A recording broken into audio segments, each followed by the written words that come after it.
आज इस सत्याग्रह के मंच पर खड़े हुए मैं इस देश के नौजवानों को कुछ कहना चाहती हूँ। देखिए, आप इस देश का भविष्य हैं। आपसे बड़ा देशभक्त कोई नहीं है इस देश में। मैंने आप जैसे सैकड़ों बच्चों से बात की, आप जैसे सैकड़ों नौजवानों से बात की। जब मैं उत्तर प्रदेश के एक छोटे गांव में 4 बजे सुबह गिरफ्तार होने वाली थी, तब भी मैंने सड़क पर जब देखा तो मुझे 20-30 तुम जैसे नौजवान दिखे जो सुबह सुबह 4 बजे आर्मी में भर्ती होने के लिए ट्रेन कर रहे थे, दौड़ लगा रहे थे।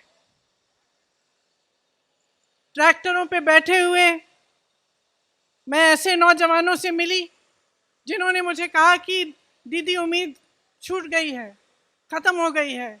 सालों से हम भर्ती का इंतजार कर रहे थे, अब हम गन्ना बेचने जा रहे हैं। मैं आपसे कहना चाहती हूं कि आपका दर्द हम समझते हैं, पूरा देश समझ रहा है, पूरा देश देख रहा है। लेकिन आप ये मत भूलो कि ये देश आपका है, इस देश की संपत्ति आपकी है, इसे सुरक्षित रखना आपका कर्तव्य है। हम यहाँ सत्याग्रह पे बैठे हैं क्योंकि सत्याग्रह, सत्य की लड़ाई अहिंसा द्वारा लड़ी गई, अहिंसा के जो मार्ग पर चलकर लड़ी गई, उस लड़ाई ने इस देश को आज़ाद किया। इस देश को आज़ाद करके आपको सौंपा ताकि आपका भविष्य बन पाए। तो मैं आपसे आग्रह करती हूँ कि परिस्थितियों को समझिए, आपके आसपास क्या हो रहा है, सरकार कैसे चल रही है, देश में क्या हो रहा है, उसको गहराई से समझिए। जो किसान के आंदोलन थे, क्यों किए गए, किसान क्यों जागे, क्यों सड़क पर आए? क्योंकि वो समझे कि खून पसीना वो बहाएं, मेहनत वो करें, लेकिन उस मेहनत की कमाई किसी और को दी जा रही थी। ये सरकार उनके लिए नहीं चल रही थी। इसी तरह से मैं आपसे आग्रह करती हूं कि समझिए, ये सरकार आपके लिए नहीं चल रही है। ये सरकार इस देश के गरीबों के लिए, इस देश के नवयुवकों के लिए, इस देश की महिलाओं के लिए, इस देश के एक एक देशवासी के लिए जो आज गरीब है, जो परेशान है, उसके लिए नहीं चल रही है ये सरकार सिर्फ बड़े बड़े उद्योगपतियों के लिए चल रही है। और ये जितनी भी स्कीमें हैं जो बार बार आप पे थोपी जाती हैं, ये सोच समझ के किया जा रहा है। ये बात सही नहीं है साथियों कि बगैर सोचे समझे किया जा रहा है। ये सोच समझ के इसलिए किया जा रहा है क्योंकि इस सरकार का सिर्फ एक मकसद है, सत्ता में रहना। सिर्फ एक मकसद है, और उस मकसद को निभाने के लिए कुछ भी कर डालेंगे।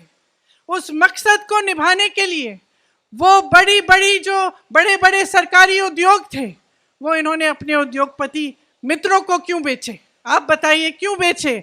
उसी मकसद को पूरा करने के लिए।